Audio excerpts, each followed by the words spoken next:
we're going live on TikTok. Live on TikTok. We're going live on YouTube, and we're going live on Instagram if it'll work today. Yep. Okay, there we go. Hey guys, this is Bruce, and welcome to the ConvoCourses podcast. And I'm going to be continuing on with training for what I'm calling the roadmap, GRC RoadMap. And we're starting early today because I have some stuff to do. I might just move all my times to earlier. That might be better if I do that. But because lately I've been doing these early. All right, so let me show you where we left off. So last week we talked about the beginning of the GRC roadmap, which is going to be released soon. Here's the books that I'm going to be releasing. If you follow me on a regular basis, I usually release these for free first to all my subscribers, anybody who's interested, for a few days. Because there's a lot more I'm giving you. If you're wondering, well, why is it free? Is it worth nothing if it's free? No, there's a lot more than just the book. Like, I'm going to walk you through how to do this and how to apply it to your life. So here's where we left off. There's two GRC roadmap books coming. One's going to be on Amazon, and that'll be on for free for KDP for a while. It's not out yet, so just bear with me. It's coming out soon. It's actually done.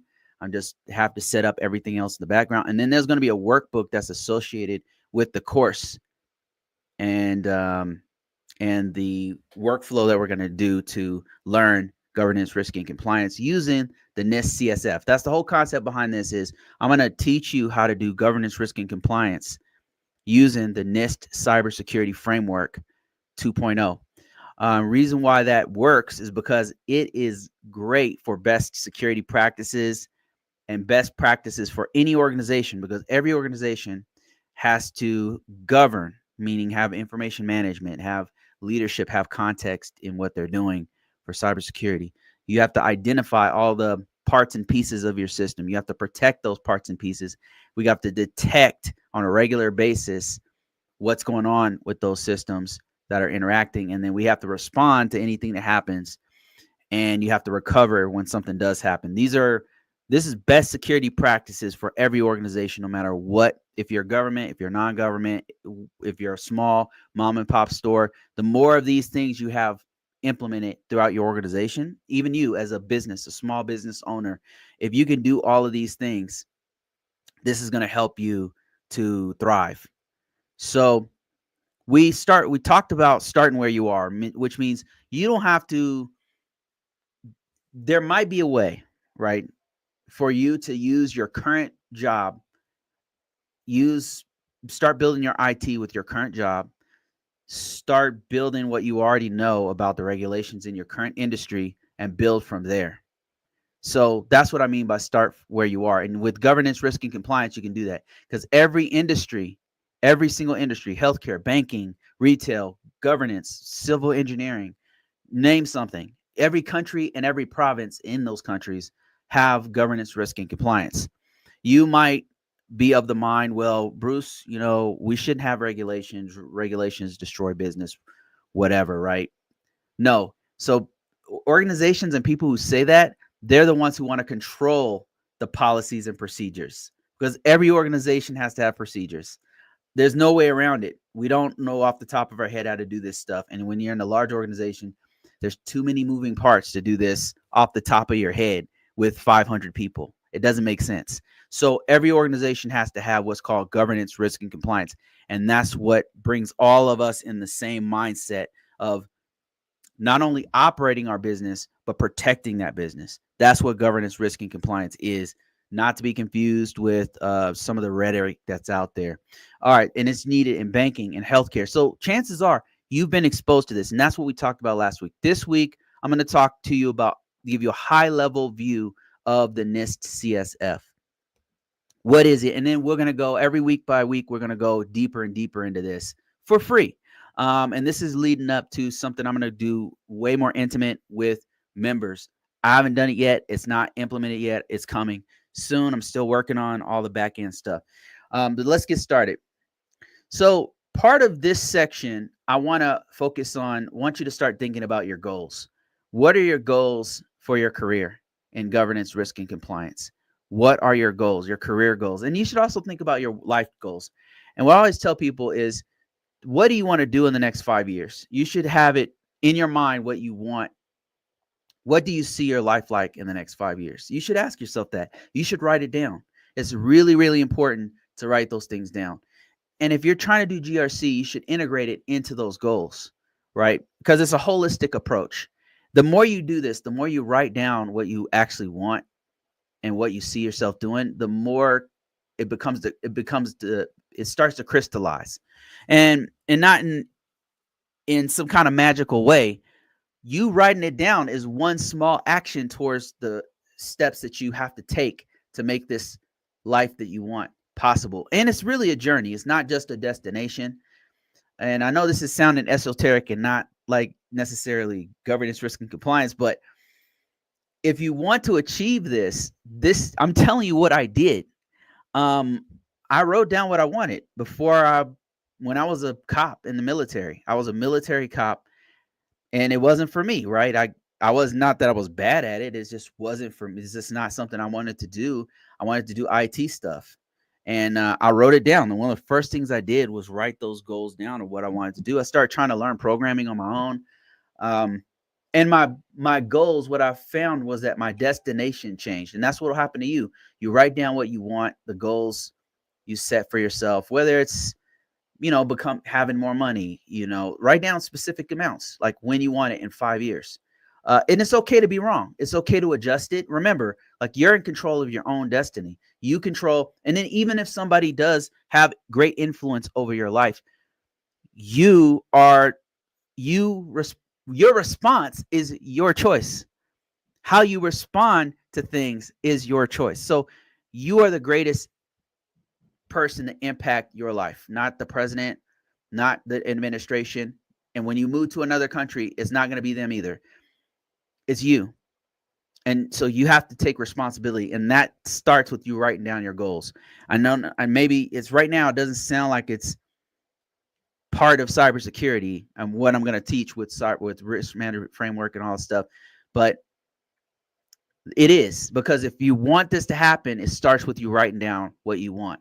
And you can always adjust it. And the Army had this great concept that stuck with me. When I was in the military, in the Air Force, we trained directly with the Army, and we were training with mortars. I know it sounds crazy, but they had this tactic where you would fire for effect, which means if you have a mortar around and it shoots out a bomb and it blows up a certain area, you have some idea of where it's going to be. But fire for effect means you see the explosion go, and you're like, okay, I'm a little bit off. I need to go like this to hit that wreck that's in the back, that's out there, 50 meters away or how far away it is. And then you would fire for effect. You'd see the effect, and then that tells you where to aim. And that's how you got to do this whole goal thing. Like, you're going to fire for effect. That means take action, fire, and then say, okay, I'm a little bit off. Let me just adjust it like this. Writing down your goals is super important. So go into this with the mindset that I'm going to write down what I want to achieve. And so that's going to be a part of this course that I'm writing. I'm going to tell you like exactly how I did it, and exactly, I'm going to walk you through exactly what you should write down, how to do it, everything. All right, so let's get into this. I said write down your goals, and we're talking about your goals with governance, your goals with risk management, your goals with compliance. What does that mean? Governance. What are you doing to make your management leadership skills better? What are you doing to make your project skill? Like, what can you learn about governance in the next 5 years? What can you do in governance? What can you do in risk management to make your skills better? Are there tools you can download to learn? What kinds of things can you do for ethical hacking? What kinds of and these are just some examples of getting deeper and deeper into risk management framework. To governance, risk management, and compliance. So compliance, same thing. Write down what regulations you've been involved in, no matter what industry it is. Write down frameworks you're familiar with. Write down policies, procedures you've written or read or whatever. Write these things down and then think about how I can be better and get deeper in this. If you're really serious about governance, risk, and compliance, it'll start with you writing it down. All right. So what are we going to talk about? NIST CSF. This is the cybersecurity framework. And let me just make sure. I see you guys talking to me real quick. Let me just take a brief pause to make sure that everything's okay. That sounds good. Sometimes I'll be on this thing and somebody will. Okay, good. We're good to go. All right. So let's get back into this. So what I want to go through here is how did the NIST CSF, what is it, and how did it come to pass? Governance, the NIST CSF it's like a common body of knowledge for governance, risk, and compliance. That's why I wanted to start with this one as a great roadmap that is going to be really, really good for anybody getting into this industry. It started off with the U.S. getting hacked 24/7 by other countries, and the main offenders have been, like, since the beginning of my career, has been Russia and China and Iran in that order. It's no secret. You can look it up. You can Google it. It happens a lot, like especially if you're in certain spaces that have more sensitive information. You hear about it almost every week. Something's happening. It's crazy. And they started attacking soft targets, meaning schools and hospitals and pipelines, and they started hitting soft targets. This is not hyperbole. This is not conspiracy theory. This actually happened, right? And I don't know, like maybe we're attacking them too. I don't know.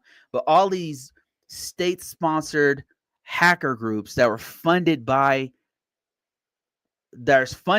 governments, right? They have government funding to attack infrastructure of the US.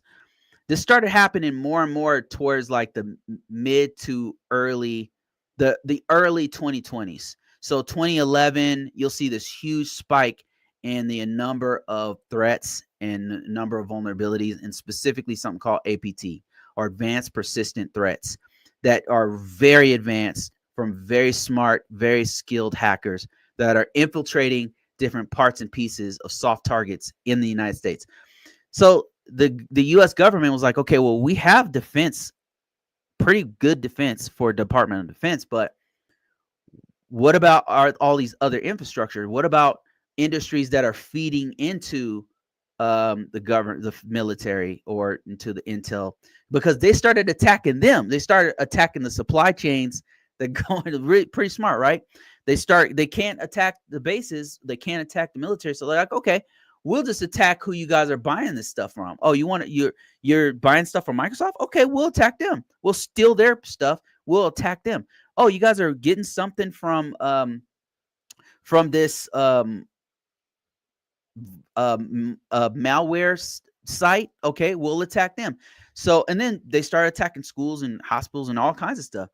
And so in 2013, the president had something called Executive Order 13636.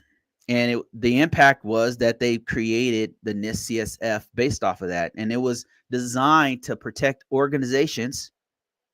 It's designed to protect organizations, any organization, not just the military. Because the NIST 800 Risk Management Framework, NIST 800-53, NIST 837, all those are used by the federal space in the U.S. It's very, very robust. It's hard to do. It's very expensive. So the military, intel, all these giant federal organizations and departments, they can do it. They can implement it, and they have to implement it, something that robust. But small mom and pop organizations, maybe it's a medium corporation that's supplying, I don't know, some software to the federal government. So I don't need to have that level of depth. Or maybe it's a school or something, or maybe it's a manufacturing organization. They don't need the NIST 800. Sometimes it's a little bit too much. So NIST CSF is actually perfect for them because it's small enough for them to actually implement it. So it's adaptable. It can be integrated. It's global. Like a lot of countries, I shouldn't say allies anymore. A lot of countries use this NIST CSF because it's just really useful. So Canada uses it. I've seen it they'll cite it in their documentation. The EU, they use it. They'll use it, they'll cite it, or sometimes they'll reference it. It's really great as a reference as well, because there's 6 core functions of it, and these are basic things that every organization needs to do. Things like govern, that's information management. Things like identifying what's in your organization, what are the important parts in your organization, whether it's software or hardware. Protecting all of those assets, all of those important pieces. Detecting any kind of anomalies or things that are happening that's not supposed to be there.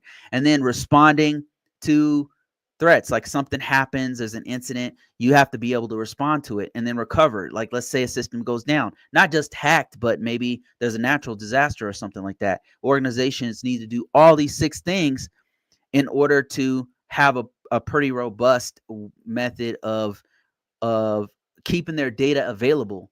Because remember, at the end of the day, it's all about CIA. It's all about confidentiality, protecting the information, integrity, making sure the information was protected from point A to point B and it wasn't altered while it was on its way. And then, of course, availability.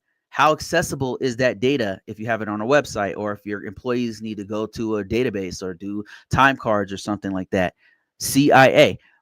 All of these things, governance, identify, protect, detect, respond, recover, are all about CIA, confidentiality, integrity, availability, right? And there's all kinds of deeper nuances to it. But right now, that's what you really need to know. We're talking about this at a high level. We'll go into governance and identify and all the other ones on future posts. So these functions, the CSF functions that I just talked about, break out into categories. So governance has categories underneath it. It breaks down, okay, what do you need for governance? And it's got like 6 different categories. Identify has like 6 different categories. A couple of them will be like, I think it's less than 6 now. It's like 3. But identify will be things like identifying the software in your environment, having a software inventory, having a hardware inventory, identifying threats in your organization, identifying vulnerabilities. So all the categories are broken down like that, and those categories have subcategories. And once you get deeper into this, you'll see that it aligns perfectly with things like the ISO 27001. It'll map directly to things like the NIST 800 -37 -53. It'll map great to cloud compliance, FISMA, FedRAMP, HIPAA, whatever. You choose your poison. Like, it'll map to all these things, because the way that they broke it up is all the main things that you have to have in order to have a robust cybersecurity program. So that's why it's so effective. All right, let's go to the next one here. And here's an example of what it looks like when you're going through the categories. So you've got functions: govern, identify, protect, detect, and each one of these has a category, and then those categories have subcategories that are kind of like controls. Like, think of these as like security controls. They're not called controls, but they're pretty much synonymous with controls. They're not saying that you have to use this exact thing, but what's cool about, say, IDAM, which is asset management, is it specifically addresses things anybody's supposed to have, like making sure that you've identified your software and hardware. You could map that to something like the NIST 800, which would be, I don't know, AC controls, or some of the other controls families that are in the NIST 800. And you could also map it to things like PCI DSS. So one of the greatest powers of the CSF, if you learn this right here, you'll be able to map easier to any kind of framework, any kind of regulation. You'll be able to map much easier to those areas. So let's keep going here. I see you guys' comments here. I'm just kind of going through them here real quick, but we're going to keep going. So that's what that looks like, and it's really, really great for mapping. It's one of the best for mapping. At the last place that I worked at, that was one of the things we did was to map those controls using that. Okay, let me see. Here we go. Sorry about that. All right, so let's go to the next slide here. Next slide. Oh, okay. Another big part of the NIST CSF is profiles. So profile, the simplest way I can explain it is you have a current profile, which is your current security posture. What does your current security look like? And then the target profile is where do you want to be? Where's the organization's goal? And then the gap analysis means what's our gap between where we are now and where we want to be. That's all profile is, and that's one of the unique parts of a NIST CSF. This is not something, they might name it something different in some of the other frameworks, but that profile thing is kind of unique to the NIST CSF. And then you've got your tiered implementation tiers, and this sounds fancy, but it's all it is a very it's a very common idea that you don't think about it often in cybersecurity. But the idea is this: there's different levels of effort that are based on how much security you want to have. Give you a very specific example. If you have a business and you have a website with that business, and all you do is you provide a service and you have to collect your users' information, right? You have security, right? You have things like encryption whenever they put their username and password in there, and to get to your access data or whatever. But that's very different than the level of effort that a large intel organization has to have. They have to have a different level of effort. And so these tiers point to those levels of effort. And you could have great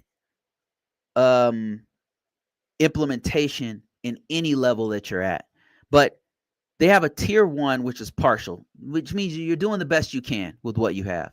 Tier 2 is risk informed, meaning you're following the best security practices at many parts of the organization. If you have an organization, not everybody is aware of what's going on, but you have like maybe you're the person who knows all the security practices and you're putting it out. You approve what's going on, but nobody else knows what's going on. You just tell them what to do. Tier 3 is everybody in the organization knows what's going on and it's repeatable. You have like a policy and a procedure that everybody has to read and everybody has to repeat the same thing. So it's way more robust than, say, a partial or a risk informed. And then the last one is adaptive. You're growing and improving over time. Not only does everybody know what's going on and it's repeatable, but you're getting better and better every year. You're finding new ways to integrate new and better methods of doing cybersecurity. So those are the implementation tiers, and you can do this at every level of an organization. Like whether you have a website, you could do partial all the way up to adaptive. And then if you're there's Intel organizations that have partial rather than adaptive. So it's really based off of what level of effort you're going to put into cybersecurity. So let's keep going here. Those are the main pieces. Another thing you should know is that NIST evolves over time. The first iteration of NIST was NIST 1.0, and now we're on 2.0, and it's going to change over time. It's going to keep up with the times. It's going to integrate things like AI. It's going to continue to transition. But right now, we're in this big transition of people going from .1 to .2. So to 1.0 to 2.0, I should say. So just a overview of some of the categories that are in the govern function are leadership engagement, alignment with business goals, making sure regulatory compliance is in place, governance, risk, and compliance, right? So here's the sectors that it applies to. NIST is integrated into every well, I can't say every sector uses it, but you can integrate it to every sector. And actually, a lot of organizations I've been to, from the government space to the professional services space, do use the NIST. I was surprised when I got out of the government space and worked in the private sector. They were using NIST CSF, and I was shocked. I was like, wow, okay, they're using this CSF more than the government uses it. So I thought that was really interesting. It can be used in all of these different areas. It can be used for small businesses, for cost effectiveness. It can be used in cloud services. It's often referenced in AWS, references it, and in Azure, represented in GovCloud. So it's being used in the cloud, and it can be used in different cloud services. NIST CSF for Internet of Things, you could use it there. You can use it in machine learning and artificial intelligence as well. So pretty much every aspect of cybersecurity, you can use this. And this is why I chose this to be the roadmap to learn governance, risk, and compliance from anywhere you happen to be.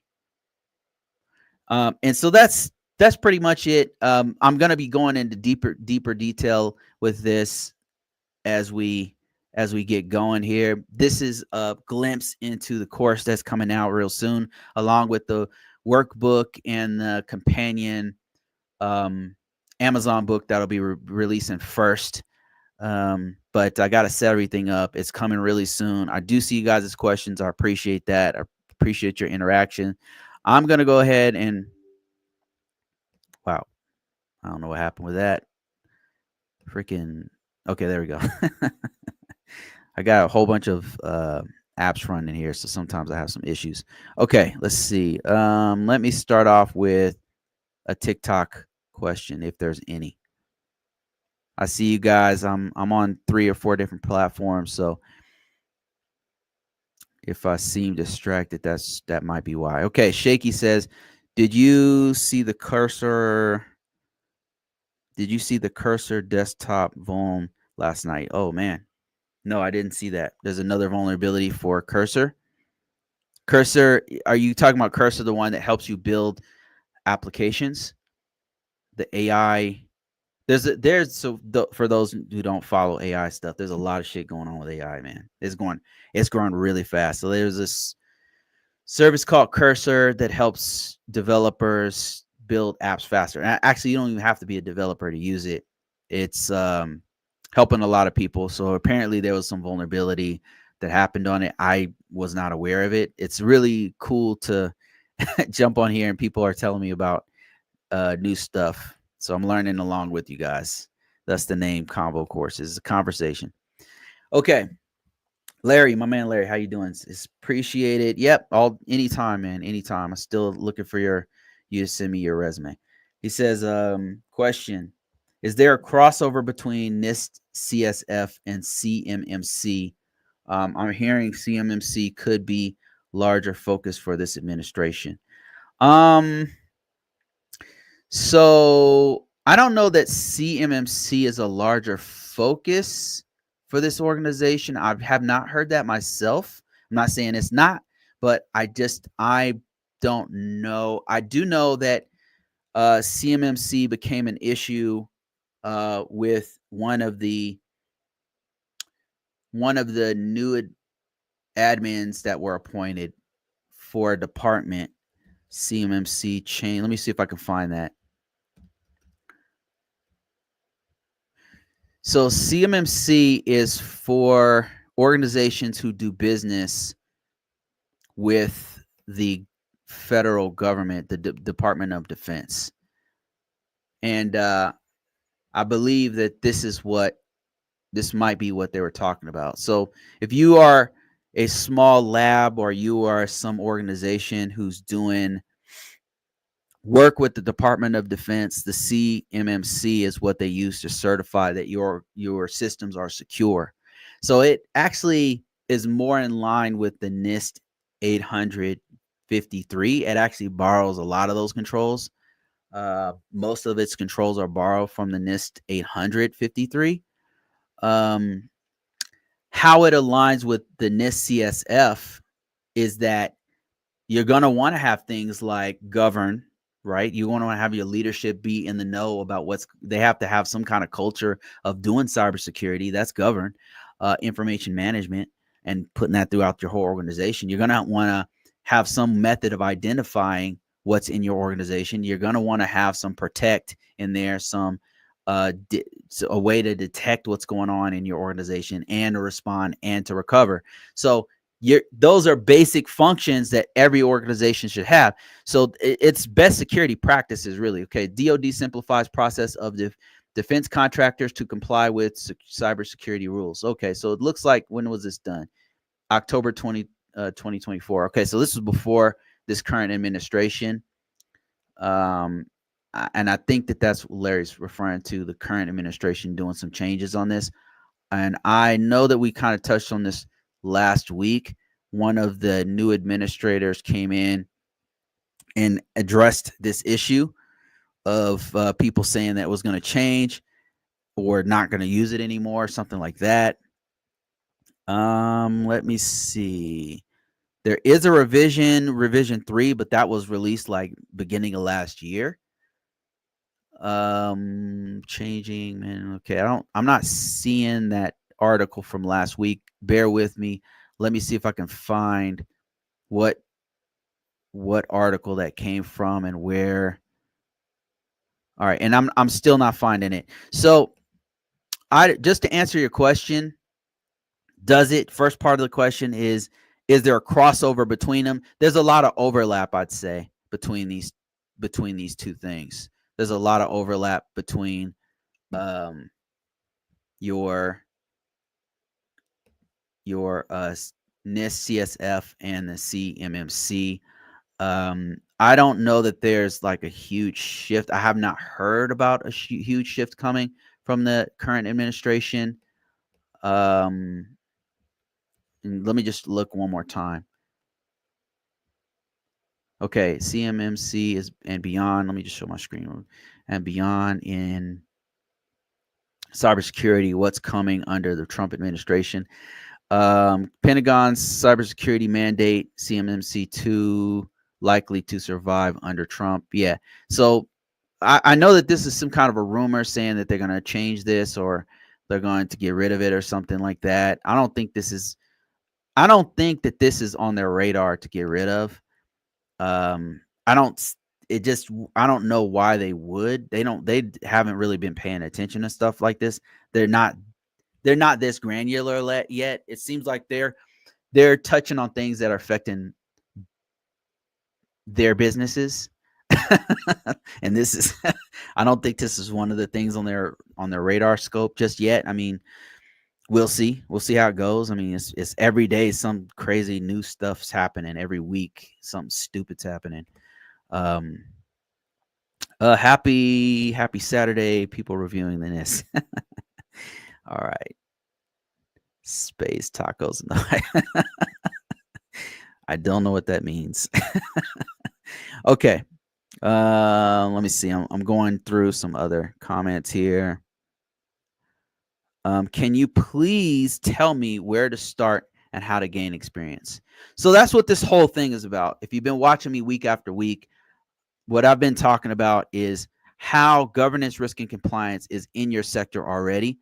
And what I'm telling people is like, start where you are, which means if you're in banking, there's an IT department. If you're a trash collector, sanitation engineer, there's an IT department there. If you are a teacher, if you are a student, if you are a college student, no matter where you happen to be, there's an IT department. What I'm telling people to do is exactly what I did, which was when I was in the military, I was a glorified security guard. I was a security forces member. I mean, I shouldn't talk shit about security forces. They serve an awesome purpose. It's a hard job. They're first responders. And for a while they were teaching all other branches of the military. So it's a dope thing to get into, and I learned a lot there. But it wasn't what I wanted to do. And I want to be a weapons specialist. So I got the opportunity to cross train, is what we called it, make a lateral move to the IT department of the Air Force. And that's what I'm telling other people to do, you guys to do. If I can do it, you can do it too. I was a grunt. My ASVAB scores weren't very high. You know what I mean?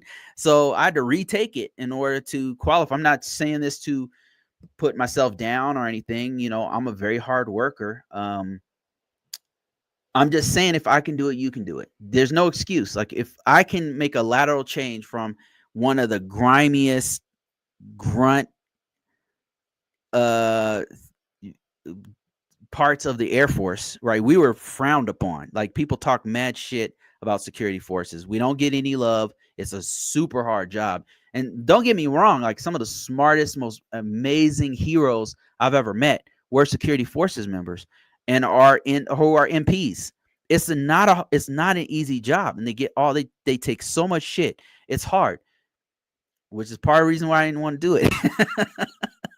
But I'm saying, if I can do it, you can do it too. You make a lateral change in the IT. That's where you should start. If I were you, that's where I would start. I'll start where you are. Look for the IT department, right?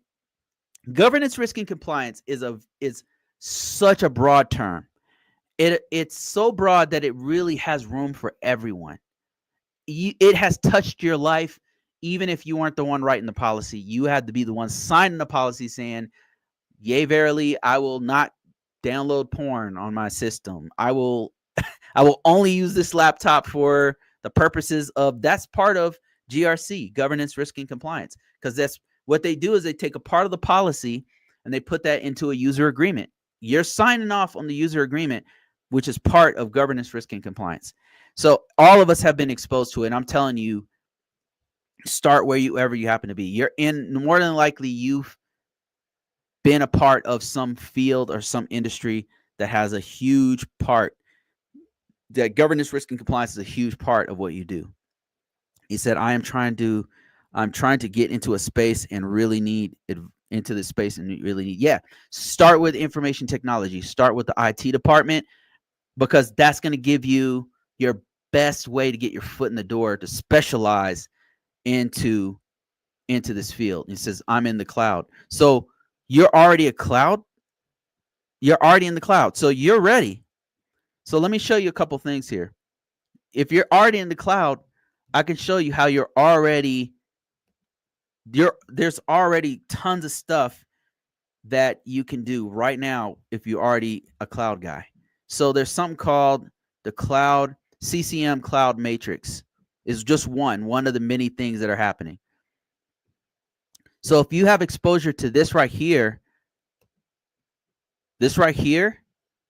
is governance, risk, and compliance. This is how we integrate security practices into cloud. This is one of the ways. And the way this breaks it down is, it's beautifully done. Like, I've read through this, and it's being adopted by the government right now. This is right here. It's very quickly being adopted into the government, and I have no doubt that it's being adopted into many different aspects of many industries. So if you know this, if you're a cloud person, you might want to start here. Another place you can start is called FedRAMP. FedRAMP is what the government uses, what the U.S. government uses to secure its cloud infrastructure. So if you know these things, if you have been a part of these, if you have if you're an IT person already, you already have a huge advantage over most people, because you already have exposure. You have the skill set already to start to build and specialize in this. And this is I'm telling you, people are looking for this as we speak. The government sector is a little weird, like right now, because of the current administration. I don't know what the hell they're doing, to be honest with you. If I speculate, I don't know. They could change their mind tomorrow. I have no clue what they're doing. It doesn't make any sense. I know they're trying to cut the budget, but to do it from the ground up is incredibly dumb. And is a very clear indication that they have no idea what the fuck they're doing. They have no fucking idea what they're doing. I'm telling you. As somebody in the weeds, I'm telling you, they have no fucking idea what they're doing. because they're laying off people who are important. And then they're hiring them back. So, I mean, I don't know, maybe they've cut like $55 billion. We have trillions of dollars in debt. Like a few billion is not, I mean, I know that sounds like a lot for your household, but we're talking about the GDP of the United States of America. So they probably want to cut anyway. Off my soapbox. It doesn't matter what I think about it. To get in the cloud, to get into GRC, specialize into this. Here's a couple places you can go to. Here's one. You want to read through this. I guarantee you, if you're a cloud person, if you start reading this, a light bulb's going to go on. It talks about the shared responsibility model, how it's integrated. It's agnostic from vendors, right? It doesn't just talk about AWS or Azure. It's like, it's really, really good. If you get into this stuff right here as a cloud person, you're going to make yourself very valuable. And then after you read this, put the shit on your resume. And then FedRAMP too. Like I said, federal space is a little wonky right now and weird, but there's many other industries. There's banking, there's healthcare, there's retail, there's, so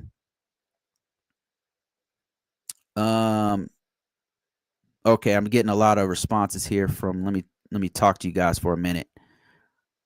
Somebody said, I think I don't know how to articulate my cloud and application security skills to getting a role.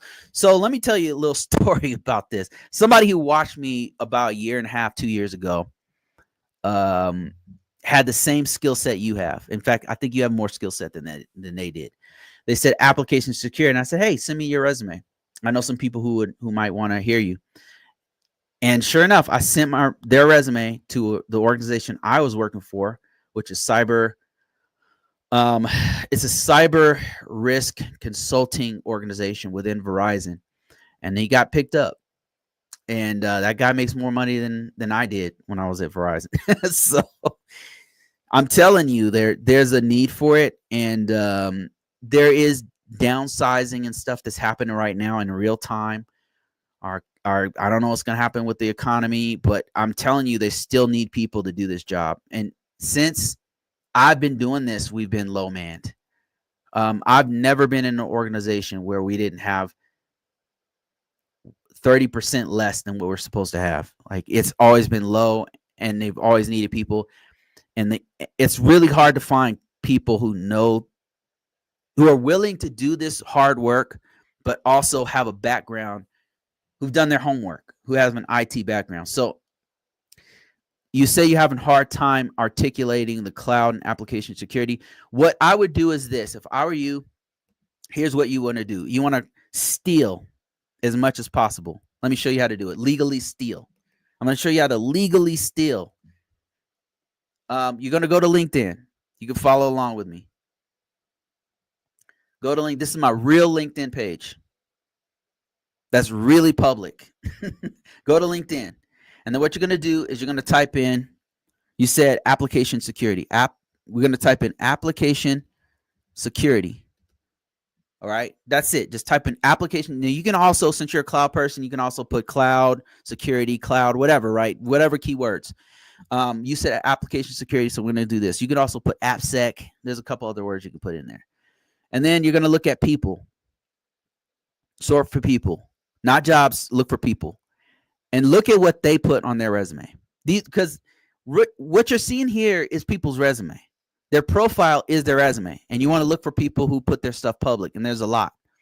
So these are all application security people. And they're engineers, they're analysts, they're testers, all kinds of stuff. So what we can do now is we can go down the line and we're going to look for people who put their whole resume on there, because you can make your resume private. Not everybody puts their whole stuff on there.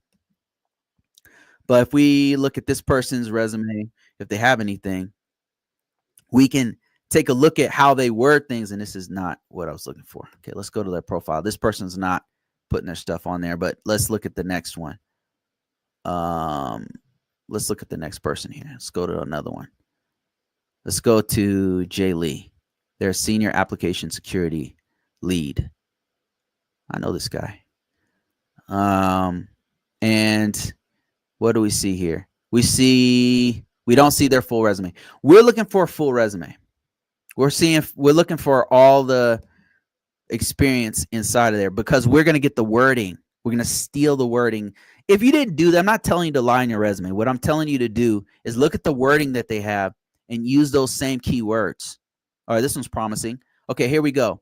So they've got a few things that they put in here that we can borrow. We can borrow the wording and to articulate how you'll be surprised how many things you have done with the same thing. Look at their skill set. You want to put this same stuff. If you've done Node.js or Java or whatever, you want to put that threat modeling. I'm sure you're seeing things here that are not on that you've done that are not listed on your current profile or resume.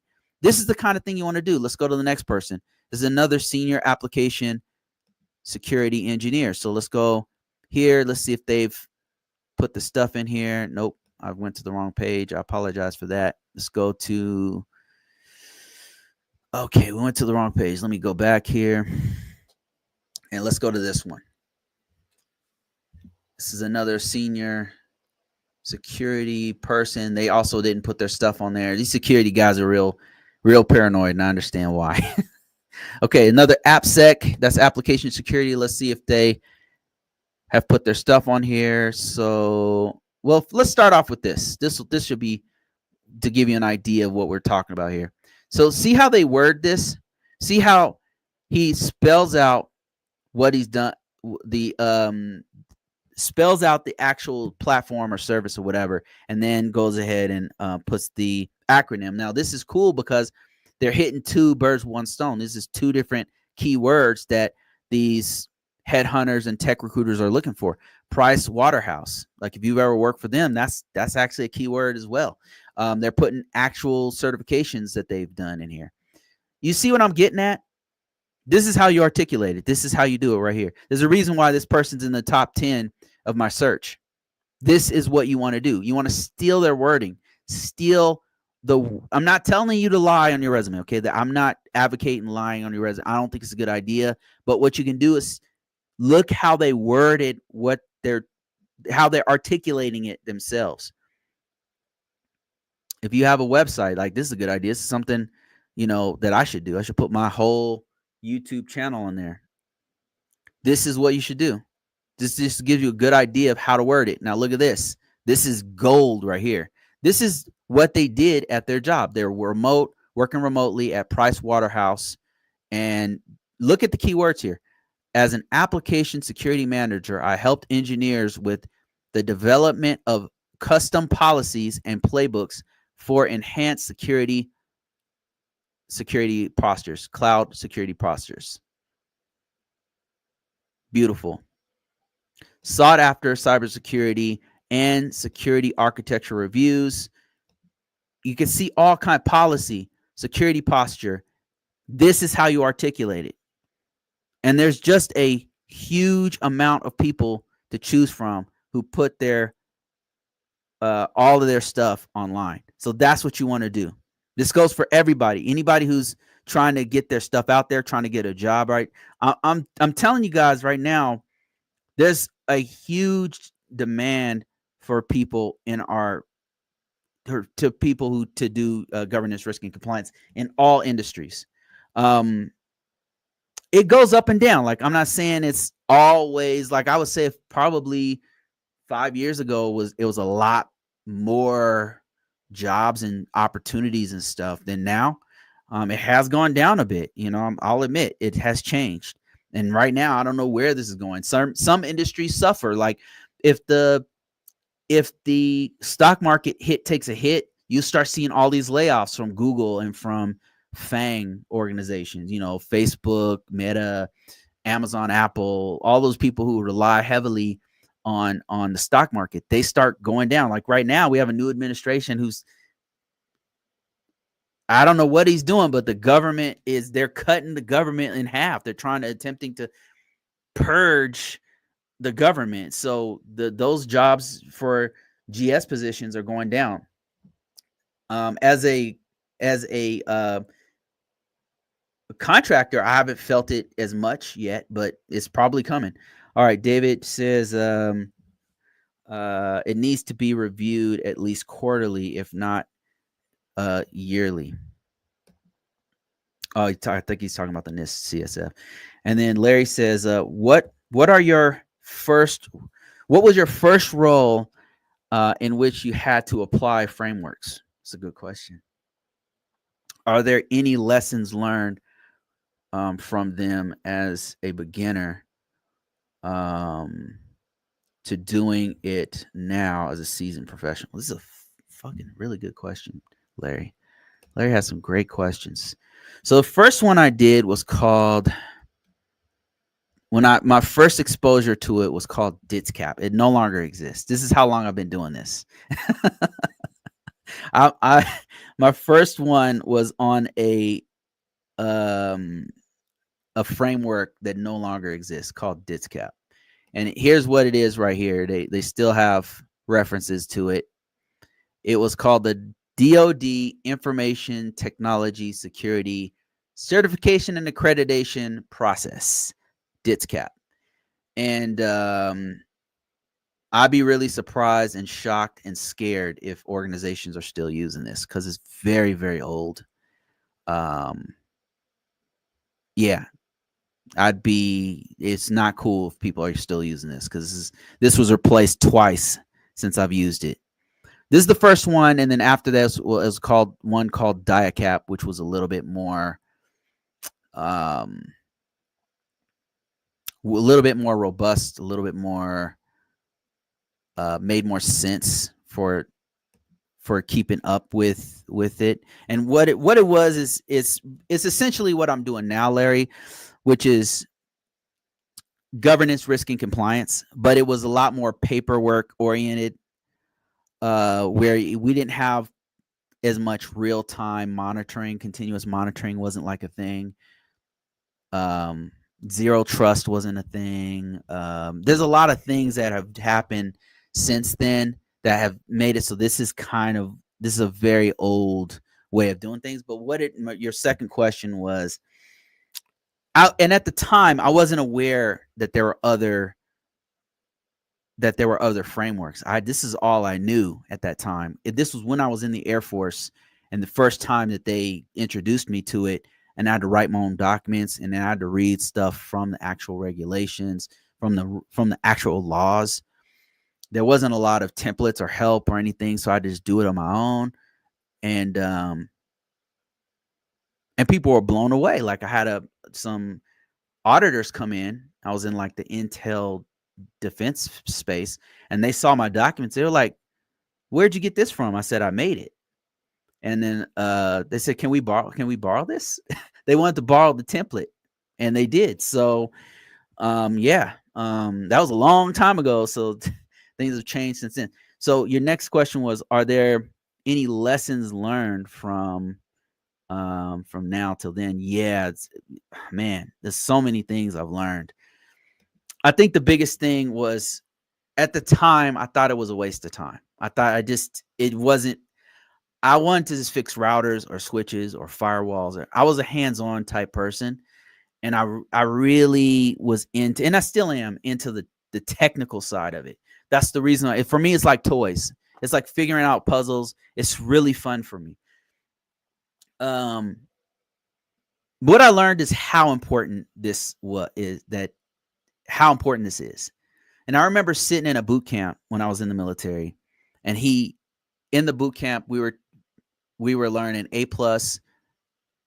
It was a boot camp that taught us like 5 different certs at once. It was brutal. It was in the military, so they could just have us sit in classes every day for a week, 16 hours a day, right? So it was grind. We learned A+ certification, MCP, Microsoft certified professional, whatever the hell it was back then, and then several other ones. I don't know. In that class, he mentioned very briefly frameworks, and he said, he started telling us about, what framework was it that he taught? He mentioned, I want to say it was like PCI DSS. He just mentioned it offhand, and then mentioned it 2 or 3 other ones. And he says, if you know these, you could you could tell people how much money you want and they'll pay you. He says, the more of these you know, the better. And then he went on to the next subject. And I never forgot that. And I would say some of what he said was true about that. What I've learned is how important frameworks are. And it's funny that we're living in this alternate world where people are saying regulations are not important, yet all of us are using it right now. Like, all of this is possible because we're using the same metric standards. We're using the same.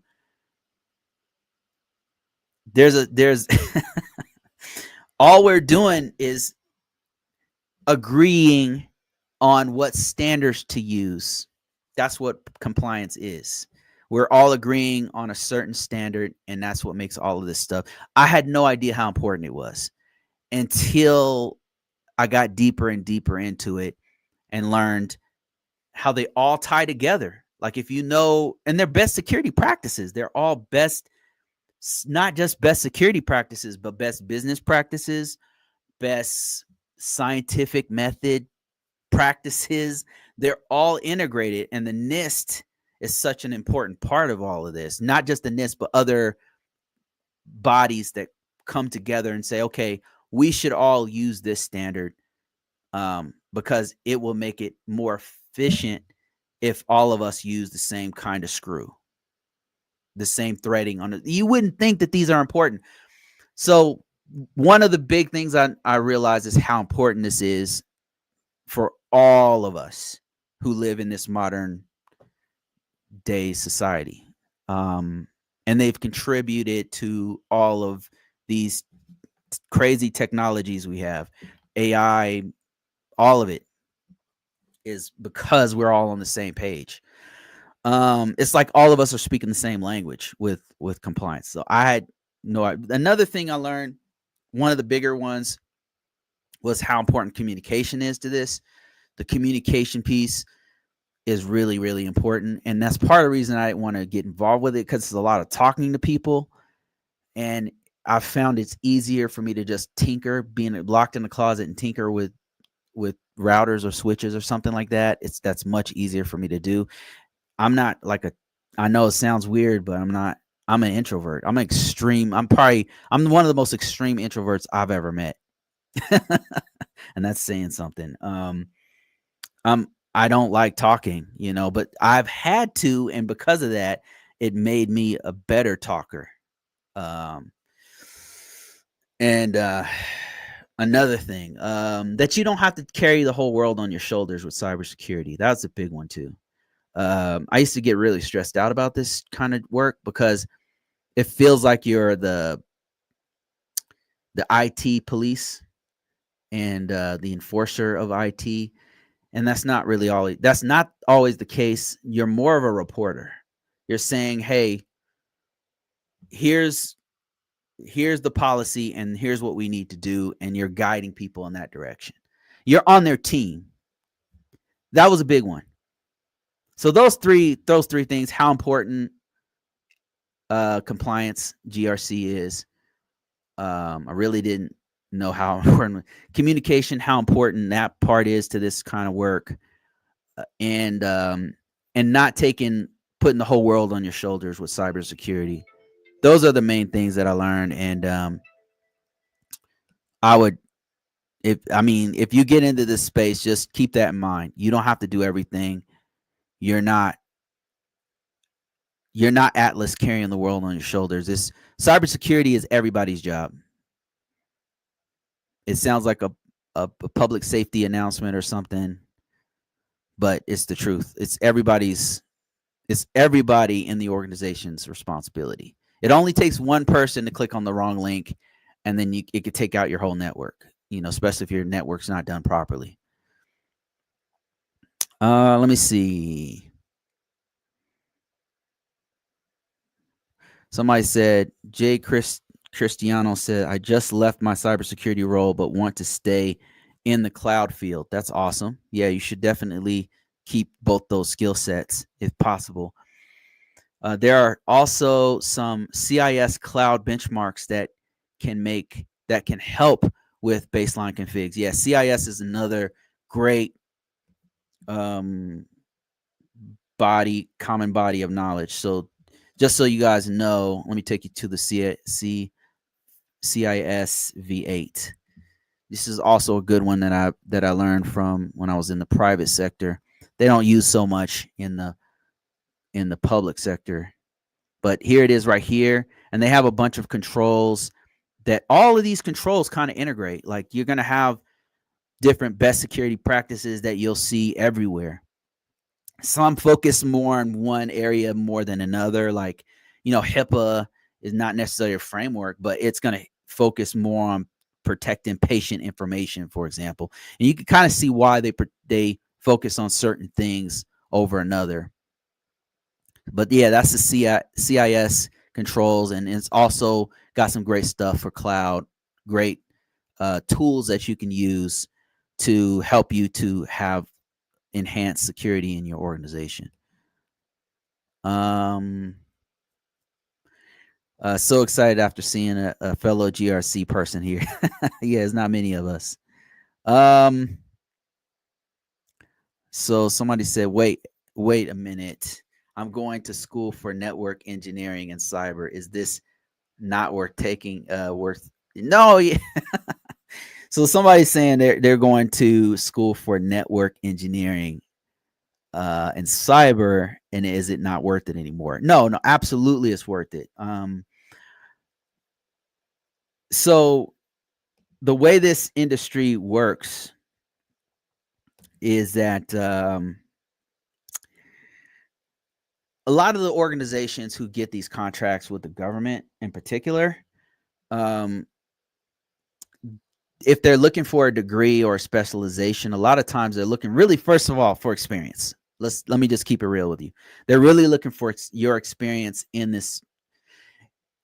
the closest thing to the job that you're getting. So if they want you to be a cloud expert in Azure or AWS, doing containers or Kubernetes or whatever the hell, then they want you to have experience in that thing. And then the second thing they'll look at besides experience is going to be a degree. If you have a degree, they're going to be looking at, okay, well, is it a computer degree? Okay, it's not a computer degree. Then they look for if it's a science, technical, engineering, or mathematics degree. One of those four. Like I've worked with many of my coworkers, they don't have a computer degree or a cyber degree or a network degree. I have one in IT, just a BS in IT from the University of Phoenix, if that tells you anything. So, but so a lot of people I work with have they have an electrical engineering degree. I worked with a guy who was a double E. Like I was like, what the hell are you doing here? One of my mentors, he had an avionics. His background is in avionics and electronics. And I'm like, what the hell? And he knew routers and switches and stuff like the back of his hand. And then, now it's different. Like he's been an IT cybersecurity guy for years now. But when we first met, he was an avionics guy or something. Yeah. So there's a there's a lot of respect for STEM degrees. So if you have experience, number one, I always do that. Experience number one, experience overall. But after that, degree, we're talking about high paying jobs. Now, not all jobs require a degree, just so you know, but experience, a degree, and then certifications in that order. That's not to say that you have to have a degree. You don't, to get in this field. Like I said, both of my top mentors did not have a degree when I first met them. And they were two of the smartest motherfuckers I've ever seen in IT that I've ever met since. No degree at the time. Now they have a degree in running director, parts of the director of some organization or something like that. Let me see more questions and comments. Let me see here. Great question, Larry. Great question. He said, I hear you, brother. Cybersecurity forces and aircraft maintenance, sadly, zero respect. Yeah, we got no respect. We were the dirt. we treated like dirt. People hated our guts. It's a thankless job. Luckily, SecDef listed cybersecurity as a protected category from cuts along with other critical. I mean, they're cutting a lot, man. I mean, I don't know how well they're protecting those things. The SecDef is protecting those things. I am appalled at how many cuts they've made to very critical jobs. And I don't even want to get into it. I don't want to. I know I'm going to lose some people as soon as I start talking political, so I ain't going to do it. Trevor says, "Hey Bruce, do you think the layoffs of the federal employees will have negative fallout with other countries potentially targeting these disgruntled employees?" I mean, I can only speak from my own what I'm seeing happen. Do I think it'll have negative? Do I think the layoffs of federal employees will have a negative fallout with other countries targeting disgruntled employees? I think that it seems like the direction that our government is currently moving is the opposite of what the EU wants to do and Canada. If anything, we're isolating. Our actions are isolationist. So I think that they'll do the opposite of everything we're doing. Any country with brains will do the opposite of what we're doing. Right now is a perfect opportunity to take complete advantage. If it wouldn't surprise me if Canada and EU started looking for us to work over there instead. It wouldn't surprise me. This is not good. Like what's happening now is not good. And this is coming from a combat vet who worked directly with the Canadian Army and directly with the Royal Air Force from UK and with Australians. And so me seeing the United States do this is a shock.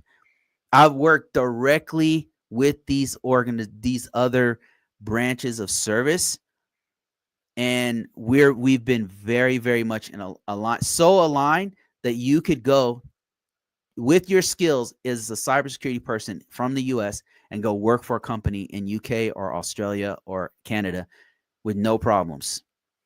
But now I think they're doing the opposite of what this is not good for them and it's not good for us. As a country, as far as layoffs, I don't know that. I think what'll happen I don't know if this is answering your question. I don't want to get too, I got some feelings about this whole thing and I'm going to try to keep those out as much as possible. Just looking at how this is going, it looks like what is going to happen. The same amount of work is necessary. Let me put this in context. They're laying off a bunch of federal employees, right? And whether it's a TSA or the FAA or USAID or whatever, the same amount of work is necessary to fight Ebola or to handle vulnerabilities or whatever the job is. What's going to happen, since the same amount of work is necessary, is that contractors, the private sector, is going to have to pick up that slack. That's all that's going to happen. If there's just no, like, what'll happen is if they cut enough of our federal workspace, they'll have to rely more heavily on the private sector. And it seems like that's the direction they're trying to go to. And if Tesla and Twitter are any indication of what they're trying to do, is to cut as many workers in the field doing the actual work, cut as many workers, trim as much fat as possible, and get the most amount of profits. Because if you look at Tesla and Twitter, how Elon runs these companies, that's what he does. And if you listen to the actual workers who work there, you'll get a perspective. It's not good for everybody, right? For some people, it's great, but for some people, it's not good. You're doing double the hours for the same amount of money, and there's fewer positions open, and so people are battling for jobs that. This is just what I've been seeing. And I hope it doesn't go this way, but it seems like that's the direction we're going. As far as it affecting other countries, I think they'll do the opposite. And what might happen is that there might be more opportunities in those other countries for those of us who have these skills. But we'll see. We'll see how it goes. I mean, I don't know. I don't have a crystal ball. I don't know how this is going to work out. This is just me speculating off the top of my head. I have no idea what the hell I'm talking about. Just keep that in mind. I'm just speculating. I'm sure there's smarter people here than me that's thinking about this. And you guys, I'm sure you guys have some thoughts on your own, and I would love to hear them, to be honest with you. I would love to hear it. Bro's giving out some real game. Thank you, sir. I appreciate that. Thanks, Hammer, for becoming a member. I appreciate you. We got some special things coming for all members on YouTube. David Petrell says, what is the best cloud to learn, as I am currently studying Oracle Cloud? So I'm going off my man Black Ops. Professor Black Ops told me. I'm going to tell you like he told me, which is AWS. Why AWS? I'm going to give you some real numbers here. I'm not saying not to do Oracle. You can do Oracle. That's cool. Oracle looks like they're trying to make some real big moves out here. But let's look at the cloud market, the total cloud market. Total cloud market share. Watch this. So if we look at the total cloud market share, it's going to show us who are the most dominant players in cloud. So if this thing will stop being blurry here we go. Okay. So this is as of 2022. Amazon, AWS, had 20% of the market, 34%, of the market share. 2021, Azure. 2022, same year.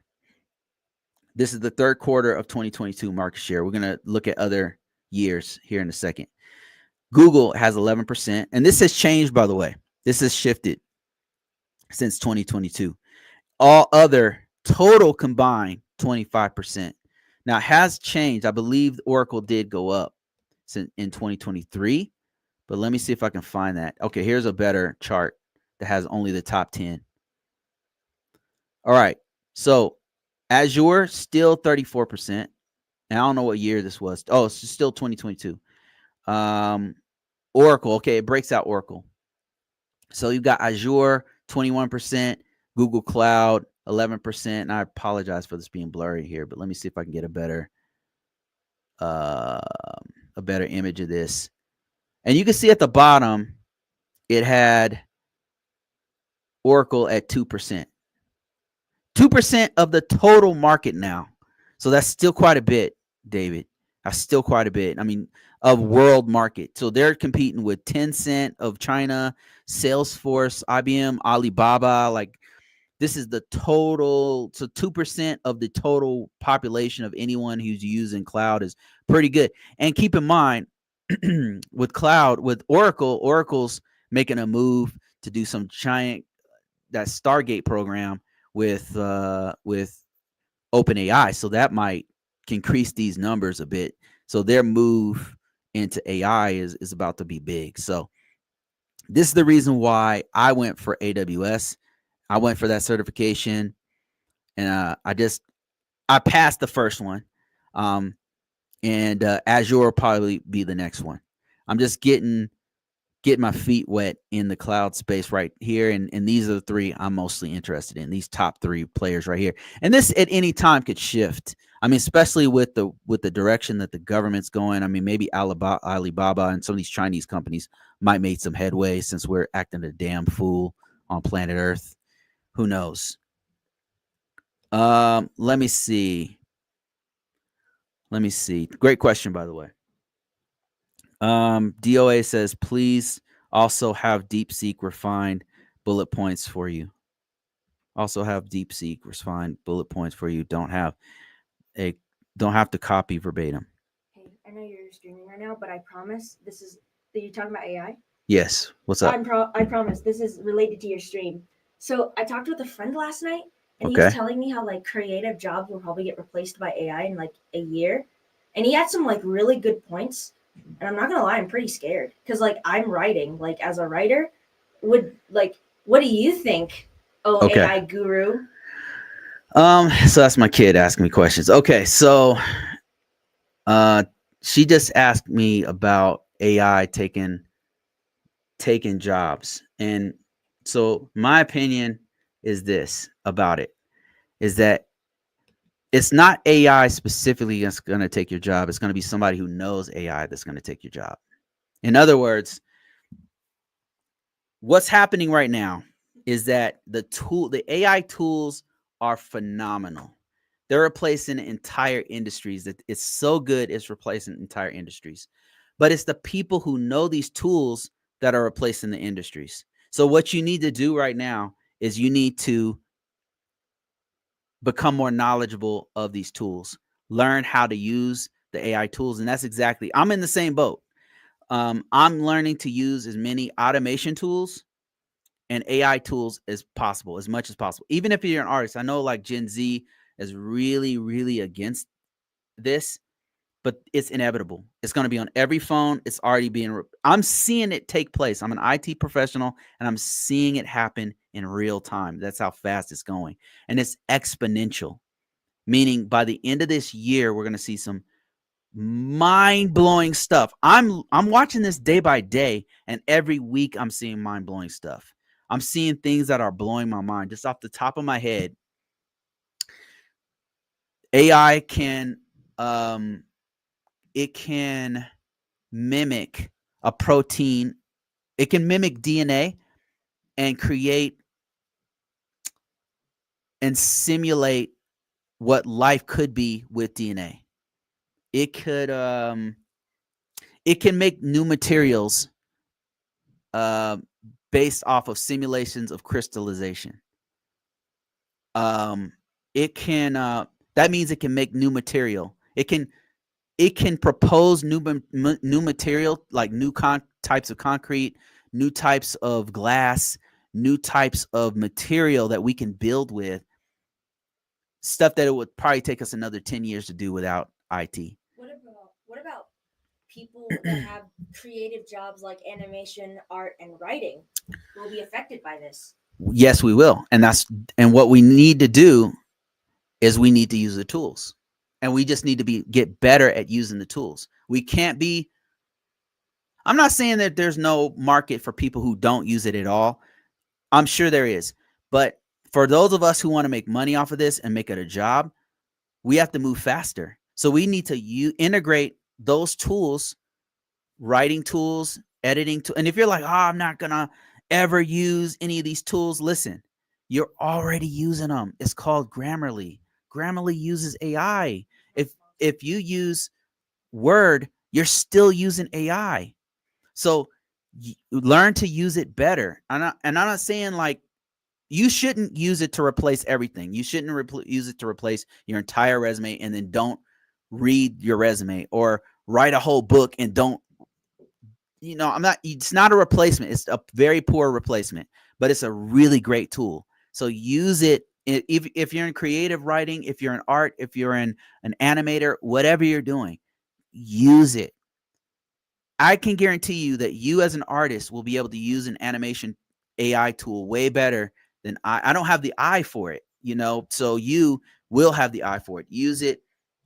Like I said, it's not AI that's going to replace you. It's somebody who uses AI that's going to replace you. And that's not me who made up that quote. That came from some other IT CEO guru guy. Hi, Bruce. What time do you start streaming? I never seem to catch the right time. I changed the time. That's why I've got all this other stuff going on in the background. I apologize for that, Rookie and others. Thank you for that $10, by the way. I really appreciate all you guys' support. It helps the coffee fund keep flowing. So thank you so much. Yeah, I started at different times. What I'm going to do is get better at telling you guys when I'm going to do this. The problem is I've got what I do in the background is I have an Airbnb business, and then I've got other stuff. I'm a family guy. Like I got other stuff going on. So stuff just comes up. So I can't always do it at 12. But what I think I could do to remedy this is maybe what I'll do is release like a newsletter saying, hey, I'm going to be doing it at this time today, or because it kind of shifts. I always do it on Saturday, but it shifts from like 8 a.m. to like as late as 1 p.m. Sometimes it'll shift. I normally try to do it at around 12. So I'll try to do like a newsletter where I put stuff out and tell you guys what time I'm going to do it, and try to do it like a day before, so I notify everybody. Let me see what other questions I have going on here. Hey, my man, Professor Black Ops. If you guys didn't know, Professor Black Ops is the truth. There's a few folks that I watch on a regular basis, and he is one of them. Professor Black Ops is on YouTube, and he does his stuff on cloud and GRC. So if you're into any of those things, if you watch me, more than likely you will absolutely love Professor Black Ops. And there's a few others out there as well who I want to give a shout out. Will Reed, also dope. Tech Woke is of Chris. He's a Gen Z dude who's doing this and got in an unconventional way. So he's also awesome. Our secrets are worth a lot. What are the chances that they pay these laid off employees for government secrets? That already happens. Yeah, that already happens. I'm sure that already happens. But right now, in the past, I think the difference has been that we have a very clear enemy that not many people are. It's not worth trading those secrets to these enemies like China and Russia. Like, what do you gain from doing it? But EU and Canada, I mean, that might be a little sweeter pot. I'm not saying that you should do that, but that's already happening. So they try to weed people out from having clearances, and that's one of the questions that they ask you. By the way, have you ever been approached? Can you freelance GRC? So that's a great question. I do freelance GRC work from time to time. I'll just get approached out of the blue from small businesses or contracts, and they'll have me work on documents or help them to analyze some stuff. And so yeah, GRC work as a freelancer is definitely lucrative. They paid me way better. And then another thing you can do is go to sam.gov. If you're business savvy, if you have the mindset for it, you could actually bid directly on these GRC contracts. So they're wanting like a NIST 800 background where you're doing documentation on it. Yeah, you could totally do GRC as a freelancer. Another question I'm getting from TikTok. These are some great questions, by the way, guys. I appreciate it. And I'm about to get off of here in about probably 30 more minutes. I got to go. But when Rocco says, I'm doing PCI DSS on the side right now as we're talking. Yeah, like I've done a couple of freelance work where I came in and they'll do like a quick background check on me. Not like we didn't need a clearance or anything like that because I wasn't accessing sensitive information or anything, but they just do a quick background check. And then once that was done, they would hire me to do like a policy, redo their policy or something like that, or like a procedures, and line all the procedures up. And then they gave me some access to some of their back end systems to help to put some of the data in there, stuff like that. Yeah, and then it would be like a 4-month thing, 3-month thing, something like that. So yes, you can do it, and it pays really good. Do you teach classes on GRC? So yeah, that's what I'm doing right now. In the past, some of my current courses include NIST Risk Management Framework for Information System Security Officers. But what I'm trying to do is expand it to where I'm talking to anybody who's trying to do governance, risk, and compliance in any industry. So I'm doing that by teaching NIST GRC, and that's coming really soon. I'm still working on the back end stuff to have a portal for my students to go through, because it's more than just a course. It'll be a program where we're walking through this stuff. When Rocco says, I get headhunters reaching out to me multiple times a week for network jobs. Yeah, same here. Once you get a certain amount of governance, risk, and compliance skills and a knowledge of things like the NIST GRC or things like PCI DSS, NIST GRC, I mean NIST CSF. Once you get this stuff in on your profile, you start getting people reaching out to you to help you to do these things on large contracts, small contracts, all kinds of stuff. And it's a lot of time. I mean, I'm turning down a lot of stuff. That's why another thing I'm going to start doing is posting on a regular basis. Everything that's sent to me that I'm not using, I'm going to send it to my community. And that's the stuff that I'm working on. I disagree. The automation, I disagree. There's automation in teased duties to one person with pay raise. Okay, I'm not sure what. Yes, I heard that they are trying to recruit federal employees. Yeah, so I know that DOGE right now, the whole department that's actually firing a bunch of government workers are actually hiring some of these government workers to go destroy more companies. So that's kind of what I mean. They're hiring. Let me back up. Let me clear this up. So what I'm hearing, what I'm seeing, some of what's happening is that DOGE, the Department of Government Efficiency, that's headed by, well, I think it's Elon, but they're saying it's not. So whatever, right? We all know what's going on. So that department is going through and cutting and slashing all these government workers, and then they're hiring some of them to help to slash more government work. And it looks like what's happening is that they're trying to lean heavier on the private sector. I don't know that that's necessarily a good thing. One of the things that I always thought was great about the government sector, it was safe for workers, because it was really difficult to fire people. So if you got a GS position and you happen to be a vet, and me, for example, I did 8 years in the military, I could become a GS worker, and it would go towards my total active service.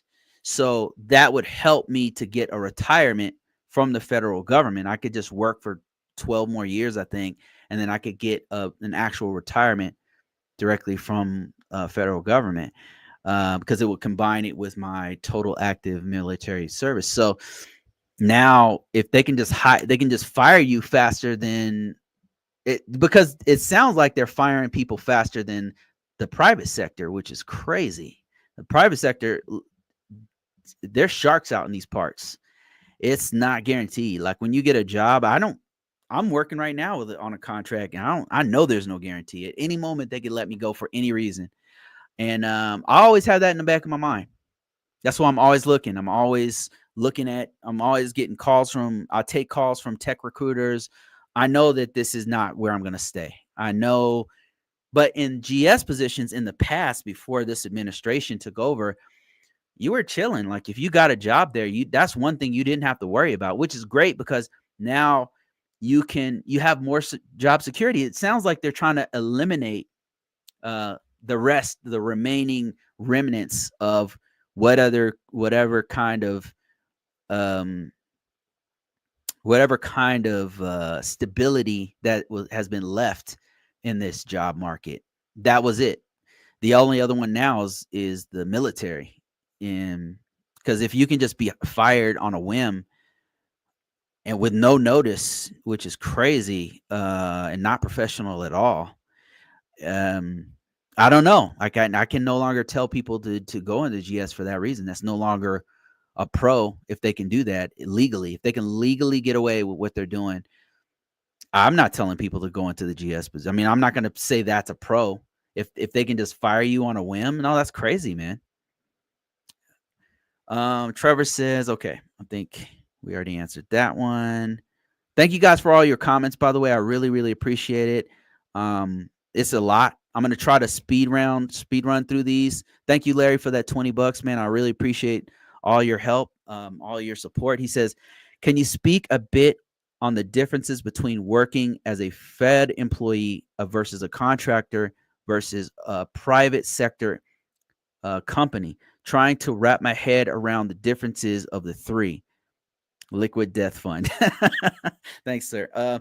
So if you guys go back and watch this, I'm going to speak on it, but I got a really in-depth live that I did with Ryan.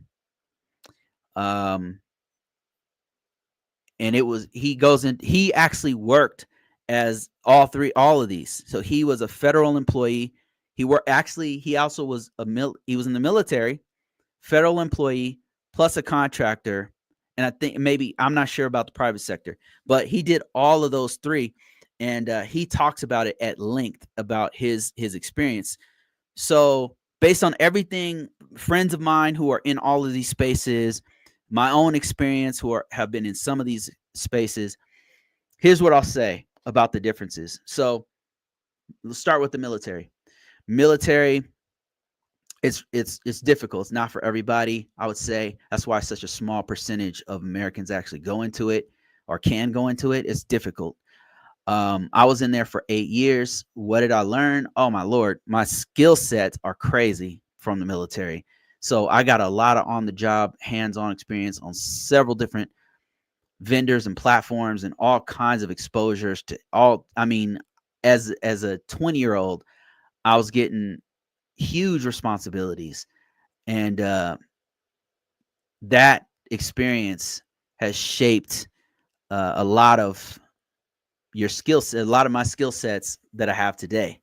So experience wise, there's not many things that's going to beat the military. The U.S. military is really good, especially in certain areas.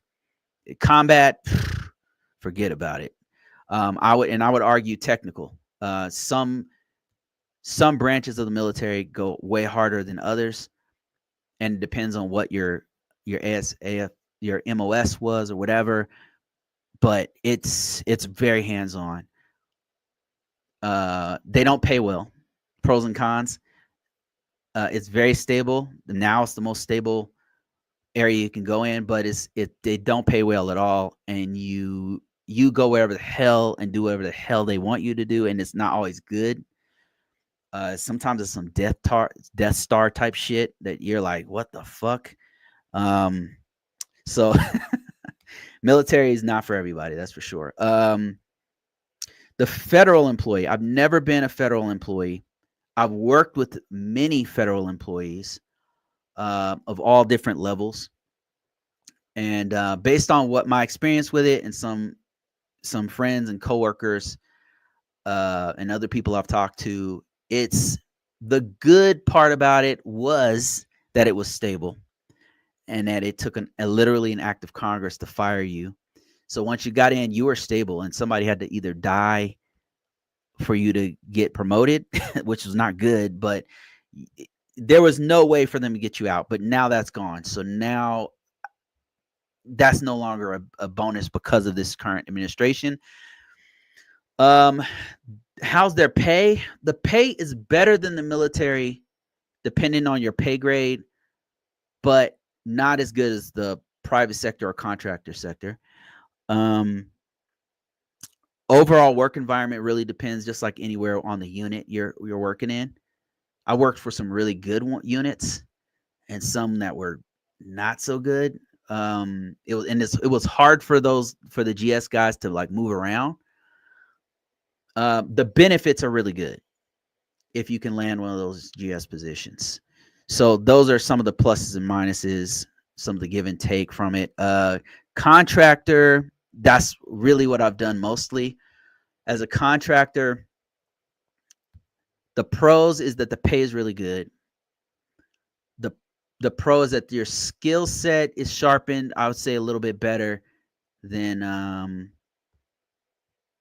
the military, a little bit better than the military, because you're kind of focused on like one area, so you get really good at that one piece.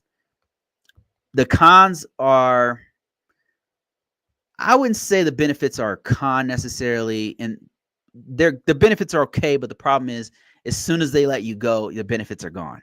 So they're like dust in the wind. They kind of, and in that way, they kind of have a leash on you, because one of the things that will keep you in that contract position is that you can't get benefits, and especially if you're a U.S. citizen, we don't really have good health care here.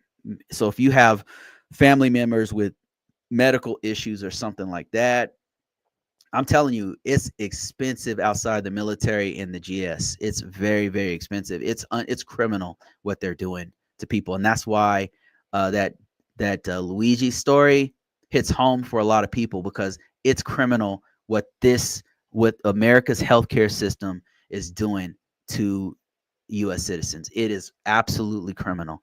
But if you work in a company, hey, they'll take care of it as long as they don't fire you. You're good. You know. So contractor work is okay. You know, it's give and take.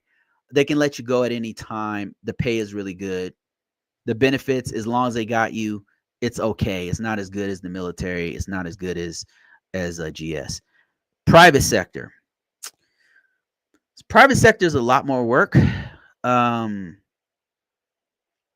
We had to go out, and we had a team that had to go out and get business, and that is really hard. So you had a sales team who are also really good at technical, if you can imagine that. So you had people who had to be super hardcore on sales and hardcore on IT. It was a lot more work, I would say. We had to, anything we wanted to eat, we had to kill, kind of. Like, that's our team had to have a team. We had to have a group of people go out to get the business. I'm talking like do a whole marketing show to get business in, demonstrate what we can do, and then we get the business. Way more work. And that said, it made you way more hardcore on skills. You had to know your shit. I would say the pay is even better than contractor work. Yeah, the pay is better. The benefits are about on par with the same thing you would get from contractor. Not as good as GS, not as good as military. So that's pretty much it. Depends on where you're at. Like, if you're a family guy, probably the best place was a federal worker before they changed it. It used to be great for family. Now this seems like they don't really care about families anymore. They're just firing people and not giving no notice or anything. So I can no longer say that that's great for families. Contractor probably be the best. I mean, I never thought I'd say that, but it's unfortunate. I have to say, it's really unfortunate what they're doing here. But thanks, Larry, for that. Thanks for the great questions. Learn how to leverage AI. Yep, that's exactly what I'm talking about. Learn how to leverage AI and use the tools in your current career. Yep, absolutely. I absolutely agree with that. Hey Wayne, how you doing, man? Let me answer a few more questions. I'm going to answer questions as fast as I can. Looking into PCI, that's awesome. Another one you should look into is NIST 800 and NIST CSF. Somebody said, I saw Jeff Bezos at the inaugural, so AWS. I'm starting with Cloud Plus because I want to learn the foundations. Is that a good move or a waste of time? No, I think that's a great move. CompTIA, I'm never going to bet against CompTIA. They have some great material.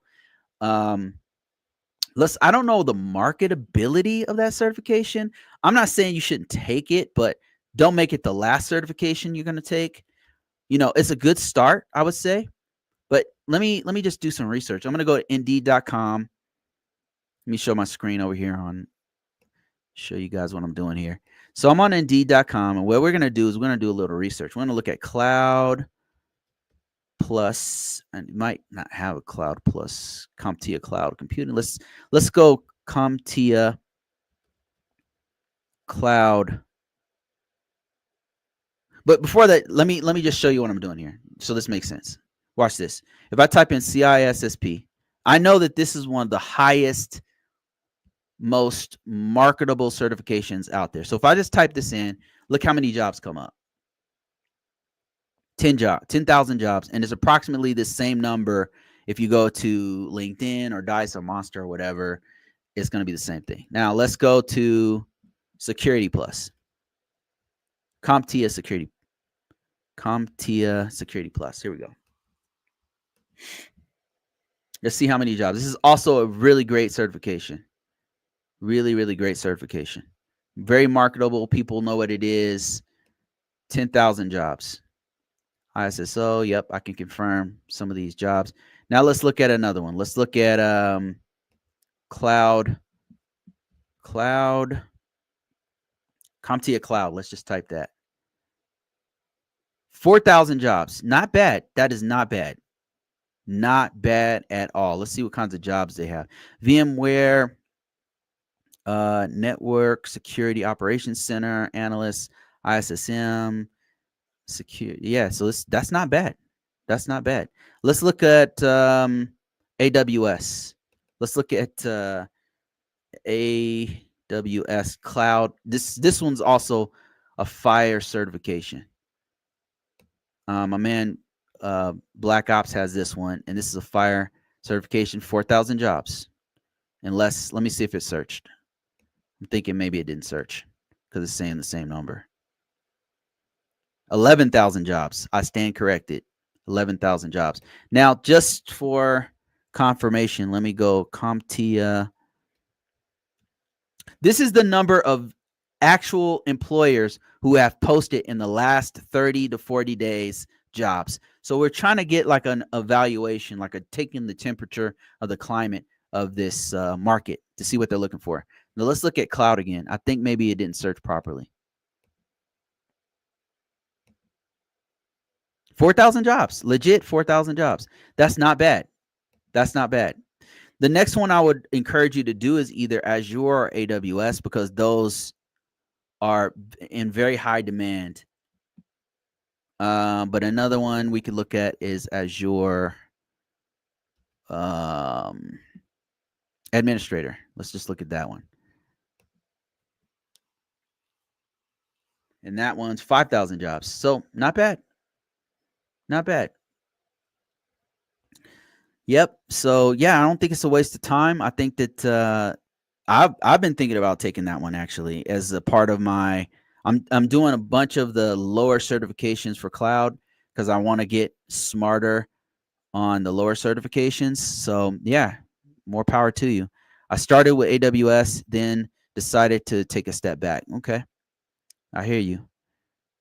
Because I mean, one of the good things about what you're doing, your move, is that AWS, especially AWS CCP, the Cloud Certified Practitioner, is essentially just going through. I mean, they do go through like the main things you need to know, but then it goes into all of the services. Really, all you're doing is memorizing the services and what the costs of those services and stuff like that. It does go into availability zones, which you'll see in Azure too. So, but Cloud Plus, since it's not a vendor specific certification, I imagine they will go more into the actual concepts of cloud rather than the services of a particular vendor. So that's not bad. I wouldn't stop there though. Make sure you go into a vendor after that, and I would recommend doing Azure. Let me see. So I think that's all the questions for TikTok. Says I'm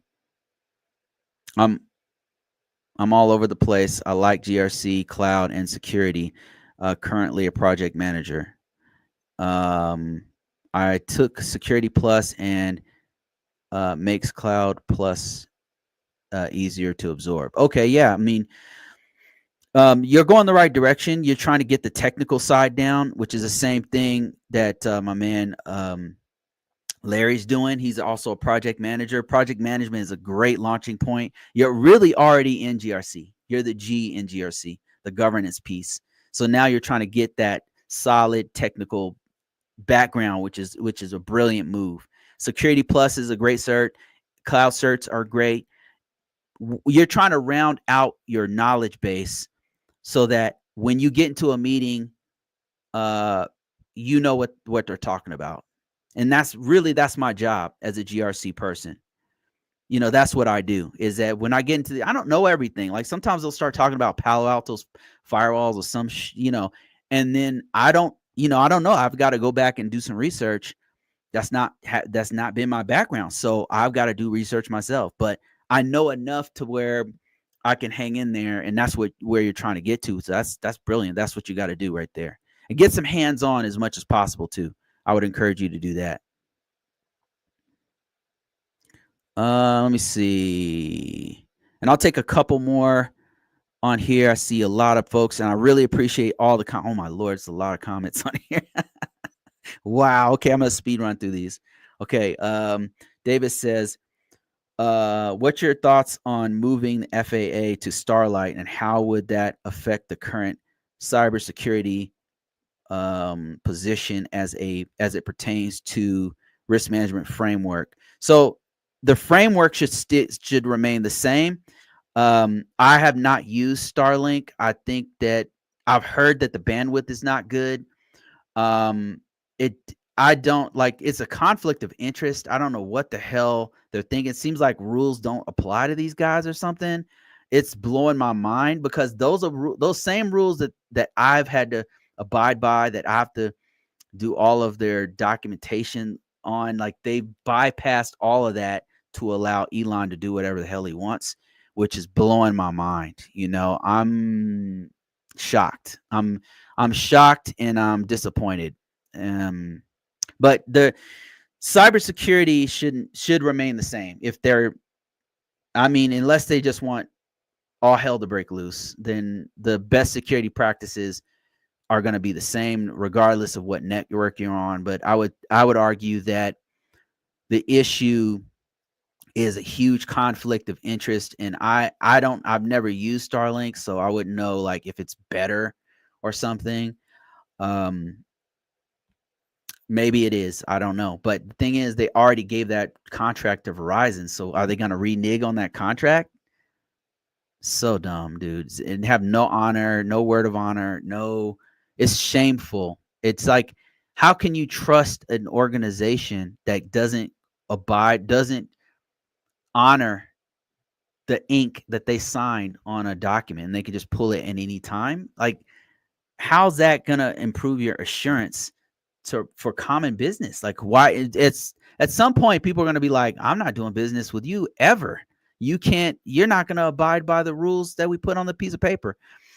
Just my 2 cents. And he says, I bet you're a bit like me. You're a busy person who's always juggling to get everything done.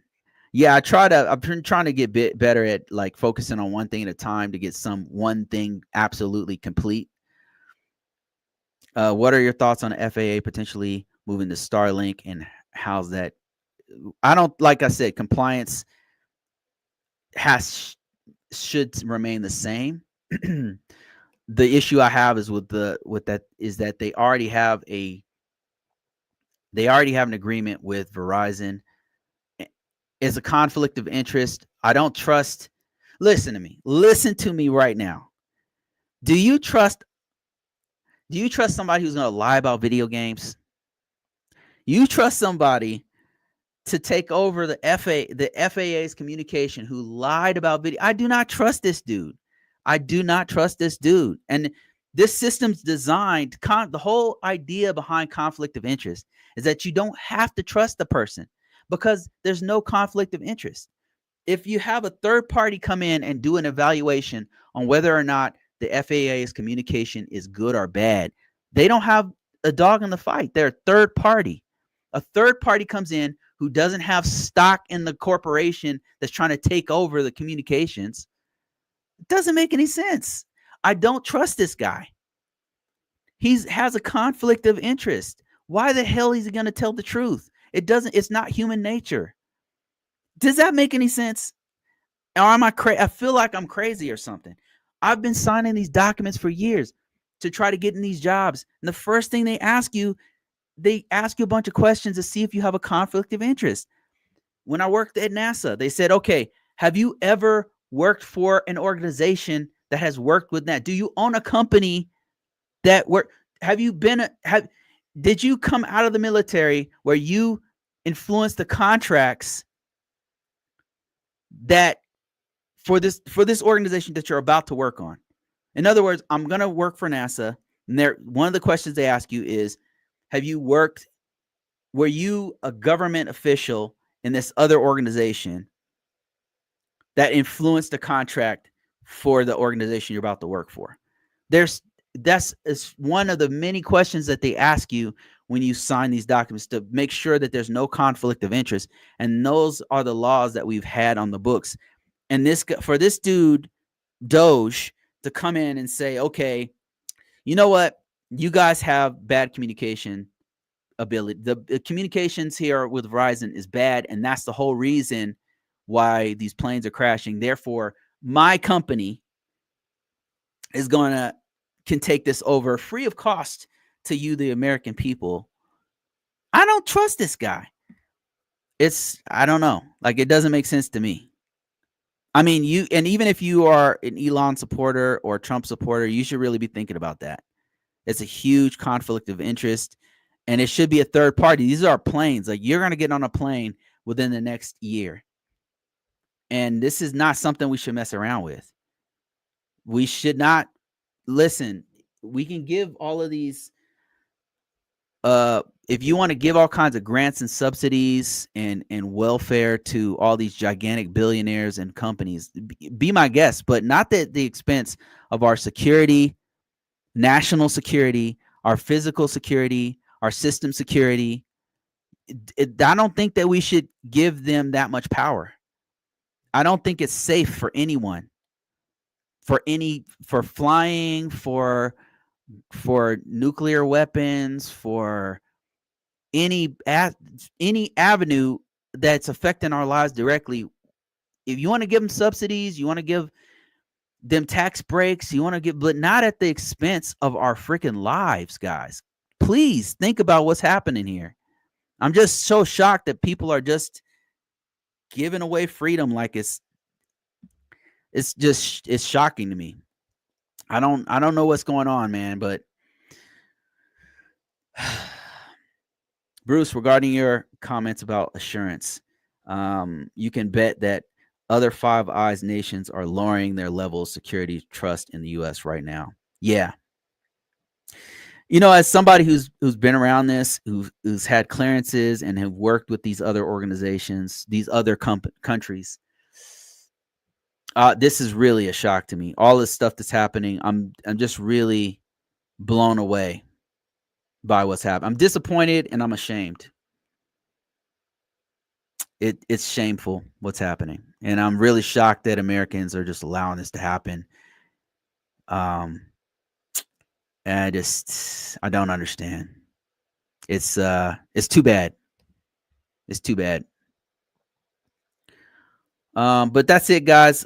Sorry to end it on such a negative note. I'm not normally like this. It really pissed me off. It makes me upset.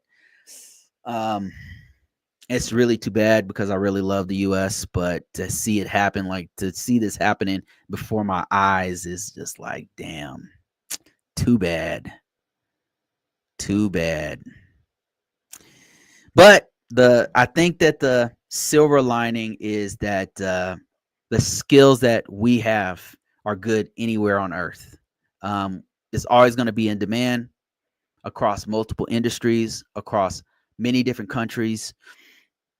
So the great thing is that this is an evergreen skill set. Governance, risk, and compliance is evergreen. Everybody needs it. Maybe they want to control it in their own way, but it's not going anywhere. I think that even if they do come down and say, Bruce, yeah, we're gonna have to let you go. You want to work for Doge? I'm gonna be like, you already know what I'm gonna say. I'm not gonna say it on camera. I don't want to get arrested.